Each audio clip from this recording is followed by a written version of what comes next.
Check 1 2 3 అసలు మీద పడుతుంది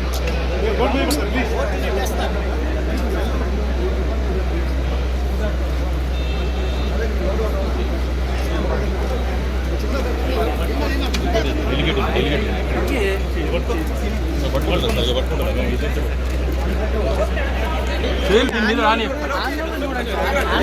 చూడు ఎట్లా కలుగుతుంది చూడాలి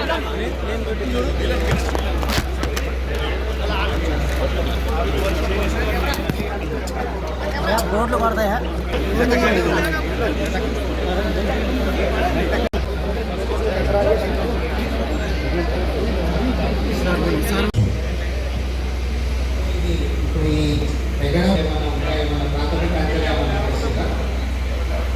అంటే మనకి ఆక్యుపేషన్కి వస్తే 2,30,000 2,70,000 రమేష్బాబు గారు సీఎం గారు గత 3 రోజుల్లో యావరేజ్గా జిల్లాలో 160 mm పర్ డే వర్షం రావడం జరిగింది. దాంట్లో ప్రత్యేకంగా కోదాడ హుజూర్ నగర్ ప్రాంతాల్లో 300 mm రెయిన్ఫాల్ రావడం జరిగింది. అదేవిధంగా మందిరాల మండలంలో 450 mm రెయిన్ఫాల్ రావడం జరిగింది. దాంతో జరిగిన సంఘటనలు అదేవిధంగా రిలీఫ్ మెజర్స్ అంతకుముందు మీ ముందు డిస్కస్ చేయడం జరిగింది సార్. ప్రత్యేకంగా మీరు ఆదేశించిన తర్వాత 1 డే బిఫోర్నే అన్ని యంత్రాంగానికి ఆదేశించి వారు ప్రతి గ్రామంలో మేము టీం ఏర్పాటు చేయడం జరిగింది. ముందుగా వారు గ్రామాల్లో చేరి ముందే అందరికీ అప్రమత్తంగా చేయడం జరిగింది సార్.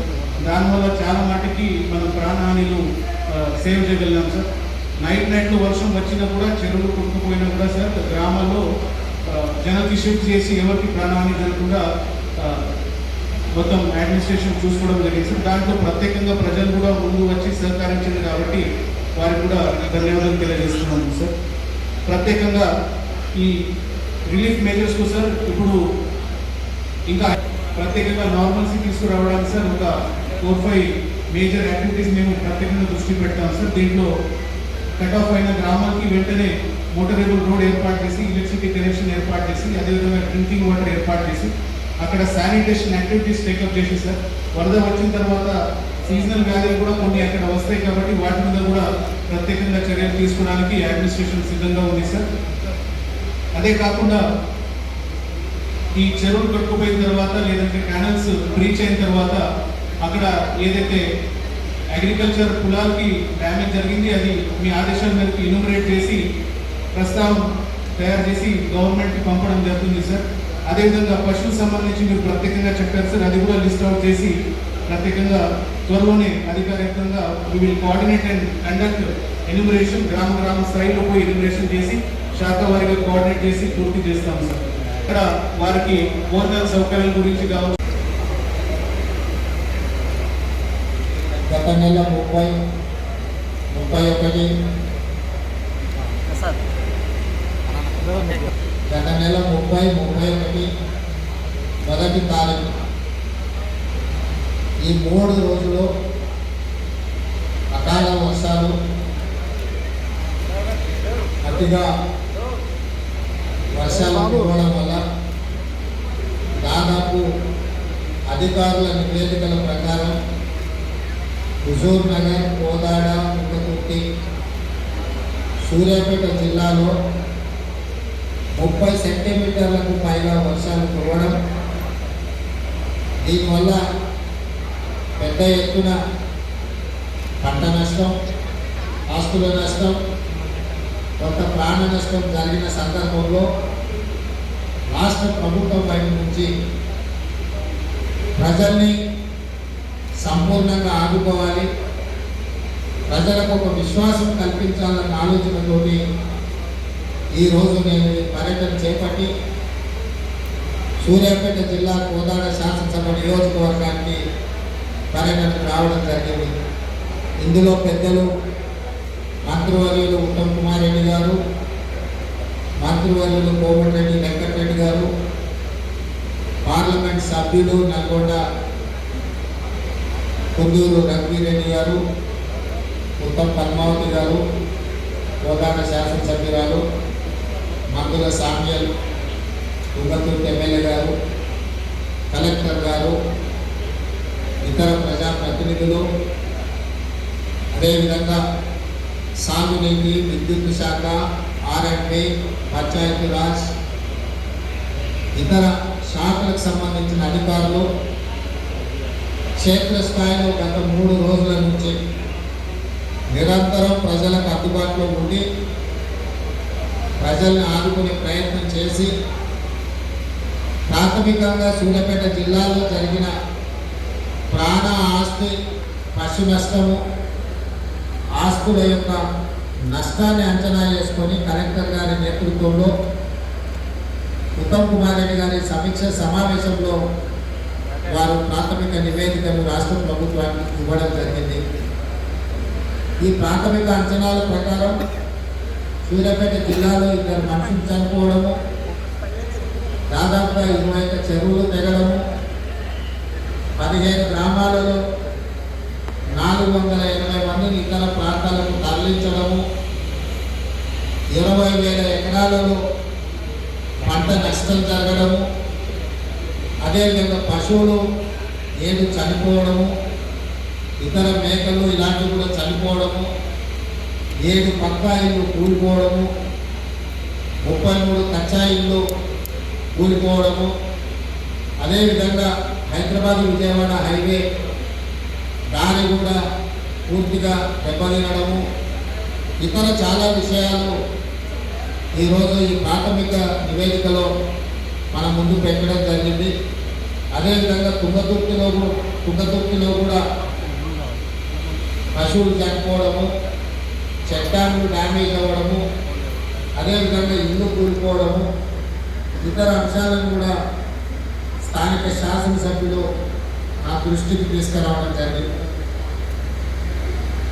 అత్యధిక వర్షపాతం వల్ల విపత్కర పరిస్థితులు ఏర్పడినప్పటి నుంచి ప్రభుత్వం నిరంతరం మంత్రులను, శాసనసభ్యులను క్షేత్రస్థాయిలో ప్రజలకు అందుబాటులో పెట్టి పర్యటిస్తూ ఒకవైపున ప్రజలకు సహాయాన్ని అధికారులందరూ కూడా సమన్వయం చేసుకొని వారు క్షేత్రస్థాయిలో ఉంటే ముఖ్యమంత్రిగా చీఫ్ సెక్రటరీని, డీజీపీని, డిజాస్టర్ మేనేజ్మెంట్ సంబంధించిన అధికారులను, ఇతర శాఖలను సమన్వయం చేస్తూ గత 2 రోజులుగా రాష్ట్ర స్థాయి సమీక్షలు చేస్తూ అన్ని రకాలుగా ప్రజల్ని ఆదుకునే ప్రయత్నం చేస్తాము. ఈ ప్రయత్నంలో ఎక్కువగా ప్రాణ నష్టం జరగకుండా, పంట నష్టం జరగకుండా, విద్యుత్ కోతలు ఎక్కడైనా విద్యుత్ సరఫరా అంతరాయం కలిగినా వెంబడెంబడే వాటిని పునరుద్ధరిస్తూ ప్రజలకు అన్ని రకాలుగా సహాయాన్ని అందిస్తూ పునరావాస కేంద్రాలను ఏర్పాటు చేస్తూ అధికారులు రాత్రి పగళ్ళు పనిచేసి చాలా కష్టపడ్డారు. మనస్ఫూర్తిగా మా మంత్రులను, ప్రజాప్రతినిధులను, ప్రభుత్వ అధికారులను అభినందిస్తున్నా. ఈ విపత్కర సమయంలో వీళ్ళందరూ కూడా సమన్వయంతో ప్రజలకు అందుబాటులో ఉండి వాళ్ళని ఆదుకునే ప్రయత్నం చేసి అయినా అక్కడక్కడ దురదృష్టకర సంఘటనలు జరిగినాయి. ప్రాణ నష్టం, ఆస్తి నష్టం, పశు సంపద నష్టం, రకరకాల నష్టాలు జరిగినాయి. దీనికి సంబంధించి ఉదయమే రాష్ట్ర స్థాయి అన్ని శాఖలకు సంబంధించిన principal secretaries, DGP, chief secretary, ఇతర అధికారులను, డిజాస్టర్ మేనేజ్మెంట్ సంబంధించిన అధికారులను వీళ్ళందరితో కూడా ఉదయమే సమీక్ష సమావేశాన్ని ఏర్పాటు చేయడం జరిగింది. నిన్న సాయంత్రం ఇక్కడ ఉన్న ఖమ్మం జిల్లాలో, నల్గొండ జిల్లాలో, ముఖ్యంగా సూర్యాపేట జిల్లాలో ఉన్న పరిస్థితులను దృష్టిలో పెట్టుకొని ప్రధానమంత్రి నరేంద్ర మోడీ గారితో, హోంశాఖ మంత్రి అమిత్ షా గారితో కూడా చర్చ చేసి మనకున్న పరిస్థితులను వివరించి, అదేవిధంగా రాహుల్ గాంధీ గారికి కూడా ప్రధాన ప్రతిపక్ష నాయకుడికి మన రాష్ట్రంలో ఉన్న పరిస్థితులను వివరించి ఎప్పటికప్పుడు మన రాష్ట్రానికి సహాయంగా ఉండాల్సిందిగా వాళ్ళని అడగడం జరిగింది. వాళ్ళ ముగ్గురు కూడా అన్ని రకాలుగా రాష్ట్రానికి సహాయంగా ఉంటాము అని చెప్పి ప్రధానమంత్రి గారు, హోంశాఖ మంత్రి గారు, అదేవిధంగా ప్రధాన ప్రతిపక్ష నాయకులు అధికారులతో సమీక్ష చేసి కొన్ని పరిపాలనాపరమైన నిర్ణయాలు తీసుకోవడం జరిగింది. మీ ద్వారా తెలంగాణ ప్రజలకు నేను ఈ అంశాలను వివరించదలుచుకున్నా. రాష్ట్రంలో అకాల వర్షాలు కానీ ఈ ప్రభావం వల్ల ఎవరు చనిపోయిన ప్రతి మనిషికి ఆ కుటుంబానికి అది 5 లక్షల రూపాయల నష్టపరిహారం ఇవ్వాలి, ఆ కుటుంబాలను ఆదుకోవాలని ప్రభుత్వం విస్పష్టమైన నిర్ణయం తీసుకొని ఈరోజు ఆదేశాలు ఇవ్వడం జరిగింది. అదేవిధంగా పశువులు చనిపోతే కూడా రైతుకు జీవన ఆధారమే పశు సంపద. అందుకే ఎక్కడైనా పశువులు చనిపోతే కూడా 50,000 రూపాయలు పశువులకు కూడా చనిపోతే వాళ్ళకు రైతులకు ఇవ్వాలి, రైతులు ఆదుకోవాలి అని ఈ ప్రభుత్వం నిర్ణయం తీసుకున్నది. ముఖ్యంగా నల్గొండ జిల్లాలో ఇక్కడ మేకలు, గొర్రెలు ఇవి చాలా ఎక్కువ. యాదవ్ సోదరులు ప్రాంతంలో చాలా ఎక్కువ మంది ఉంటారు. అందుకే ఎక్కడైనా మేకలు కానీ గొర్రెలు కానీ ఇట్లాంటివి చనిపోతే కూడా వాళ్ళకి 5,000 రూపాయల నష్టపరిహారం ఇవ్వాలి అని చెప్పి ఈరోజు ఆ సంపద కూడా చనిపోతే 5,000 రూపాయలు ఇచ్చి యాదవ్ సోదరులను కూడా ఆదుకోవాలని ఈరోజు ప్రభుత్వం నిర్ణయం తీసుకున్నది. ఇదే కాకుండా ఇప్పుడే అక్క ఉత్తమ్ పద్మావతి గారు, ఉత్తమన్న వీళ్ళందరూ చెప్పిన మేరకు ఈ ప్రాంతంలో 20,000 ఎకరాల పంట నష్టం జరిగిందని ప్రాథమిక అంచనా. ప్రతి రైతుకు ప్రతి ఎకరాకి 10,000 రూపాయలు నష్టపరిహారం అందించి నష్టపోయిన రైతులను ఆదుకోవాలని కూడా ఈరోజు ప్రభుత్వం ఒక స్పష్టమైన నిర్ణయం తీసుకున్నది. అదేవిధంగా ప్రధానమంత్రి ఆవాస్ యోజన కింద ఎంతైతే నష్టపరిహారం వస్తుందో పూర్తి స్థాయిలో ఇల్లు కోల్పోయిన వాళ్ళకు కూడా ప్రధానమంత్రి ఆవాస్ యోజన కింద నష్టపరిహారం ఇవ్వడం జరుగుతుంది.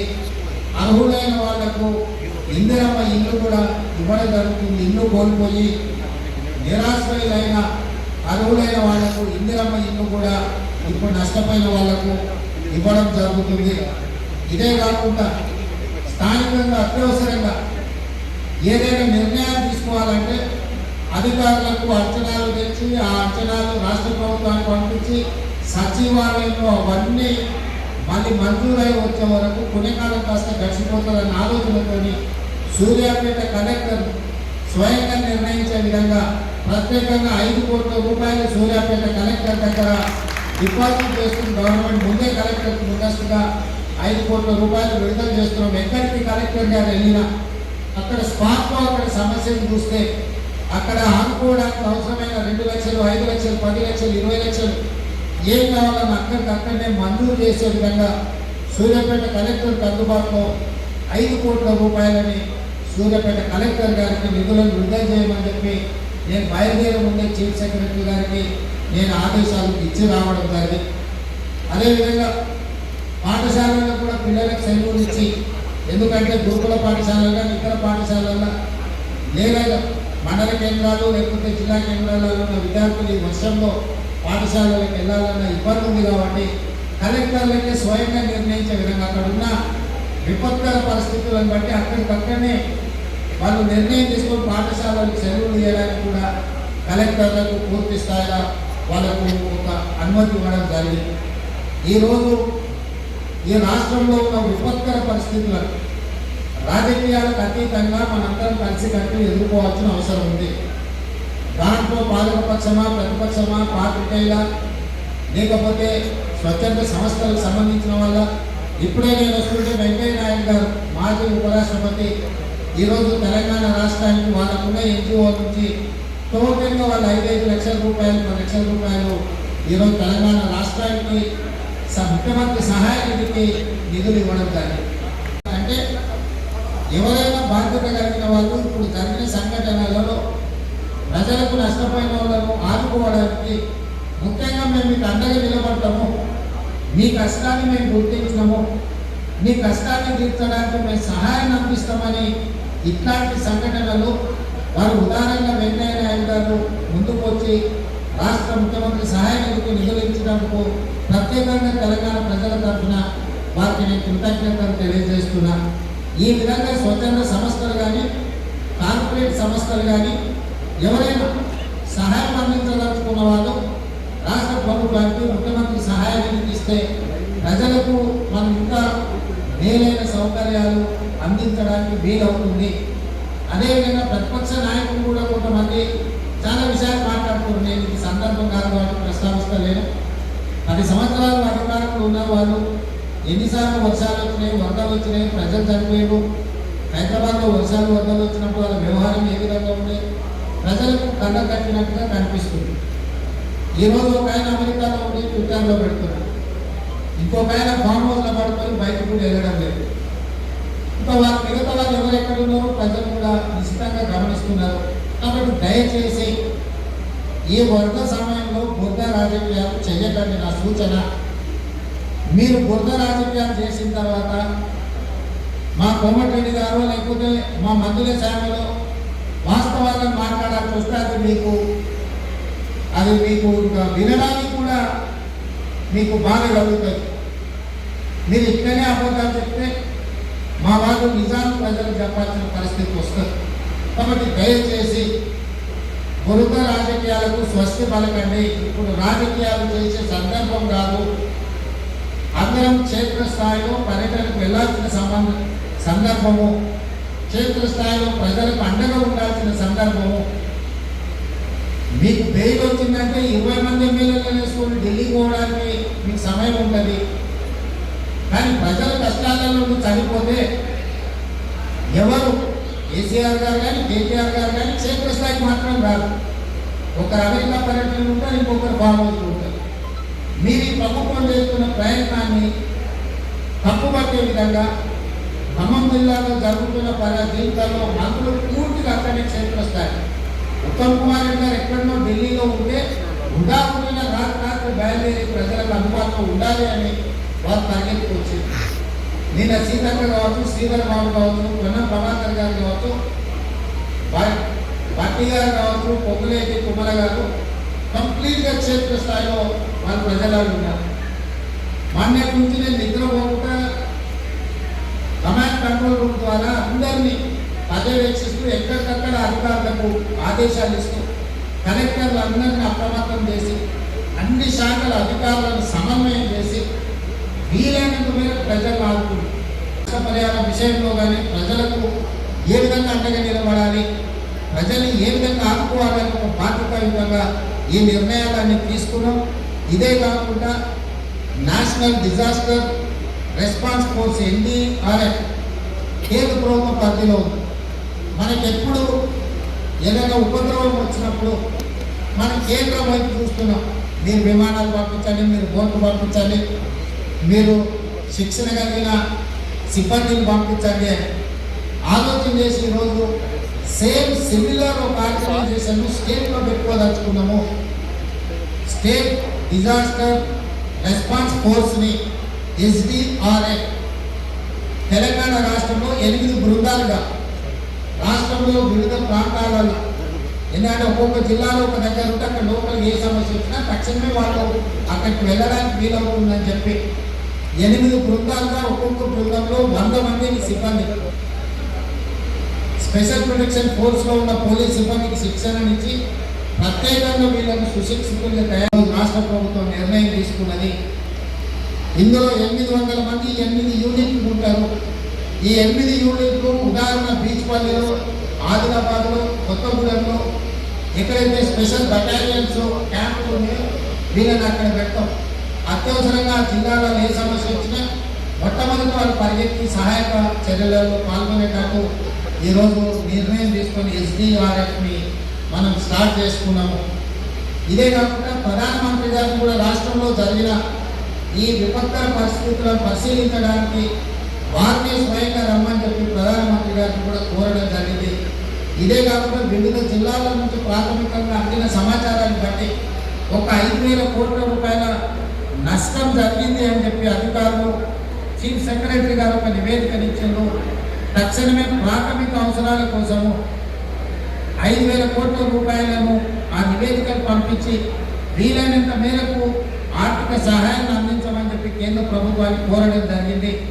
వీటికి సంబంధించిన తుది నివేదికలను నేషనల్ డిజాస్టర్ రిలీఫ్ ఫండ్ నుంచి కూడా సిబ్బంది వచ్చి ఇక్కడ అంచనాలు వేసుకున్నాక డీటెయిల్ రిపోర్ట్ ఇస్తాం. ఈ లోపల ప్రాథమిక అంచనాల ప్రకారం ఒక 5,000 కోట్ల రూపాయల నష్టం జరిగింది అని ఈరోజు మాకు అధికారులు నివేదిక ఇచ్చిండ్రు. ప్రధానమంత్రి గారికి నేను విజ్ఞప్తి చేస్తున్నా.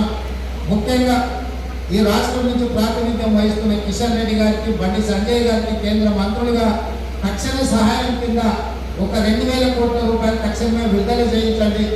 ఈ 2,000 కోట్ల రూపాయలు అందుబాటులోకి వస్తే ప్రజలకు అన్ని రకాలుగా ఆదుకోవడానికి, ఆయా ప్రాంతాలలో కోల్పోయిన ప్రాణాలకు నష్టపరిహారంతో పాటు రోడ్లు కానీ, బ్రిడ్జులు కానీ, లేకపోతే సాగునీటి ప్రాజెక్టులు కానీ, విద్యుత్తు స్తంభాలు, హైటెన్షన్ వైర్లు అట్లా లైన్సే కూలిపోయినాయి ఖమ్మం జిల్లాలో. ఇట్లాంటివి రిస్టోర్ చేసుకోవాలంటే నిధులకు వెసులుబాటు ఉండాలి. So NDA national disaster management chairperson ప్రధానమంత్రి గారే కాబట్టి ఆ ప్రత్యేక నిధుల నుంచి తెలంగాణ రాష్ట్రానికి సహాయాన్ని అందించాలి అని చెప్పి ప్రధానమంత్రి గారికి విజ్ఞప్తి చేస్తూ ఈ బాధ్యత తీసుకోవాల్సిందిగా కిషన్ రెడ్డి గారికి, బండి సంజయ్ గారికి నేను విజ్ఞప్తి చేస్తున్న తెలంగాణ రాష్ట్ర ముఖ్యమంత్రిగా.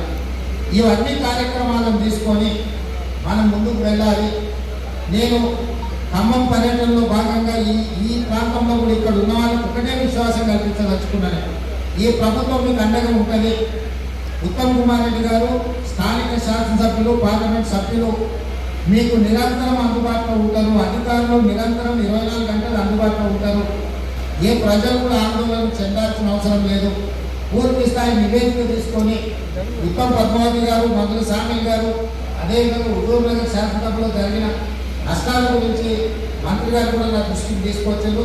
తప్పకుండా పూర్తి స్థాయిలో మీ నష్టాన్ని భర్తీ చేసే విధంగా ప్రభుత్వం నిర్ణయం తీసుకుంటుందో అని చెప్పి మీకు అందరికీ తెలియజేస్తూ, మీడియా మిత్రులను కూడా ఈ కష్ట సమయంలో మీరు అండగా నిలబడండి. సమస్యని పరిష్కరించడానికి మీరు తోడ్పాటును అందించండి. ఇది రాజకీయాలకు సమయం కాదు. రాజకీయాలు చేయడానికి చాలా సమయం ఉంది. ఇంకా 4 సంవత్సరాల పైన ప్రభుత్వం నడపాల్సింది ఉంది. ప్రతిపక్షాలకు కూడా నేను విజ్ఞప్తి చేస్తున్నా, కలిసి రాండి, ప్రజలను ఆదుకుందాం. ప్రజల కష్టాలు ఏమిటో ప్రభుత్వం దృష్టికి తీసుకురండి. వాటిని పరిష్కరించే బాధ్యత ప్రభుత్వం తీసుకుంటారని తెలియజేస్తూ మరొకసారి మా కలెక్టర్ గారికి, అధికారులను అభినందిస్తూనే ఇంకా బాధ్యతాయుతంగా ప్రజలలో ఉండండి, అంచనాలు వేయండి, నష్టం జరిగిన ప్రతి ఒక్కరిని ఆదుకోవడానికి నివేదికలు తయారు చేయండి. మీ నివేదికల ఆధారంగా ప్రతి వాదన ఆదుకునే ప్రయత్నం రాష్ట్ర ప్రభుత్వం చేస్తుందని చెప్పి తెలియజేస్తూ మీ అందరి దగ్గర సెలవు తీసుకుంటున్నా. ధన్యవాదాలు చెప్తున్నారు.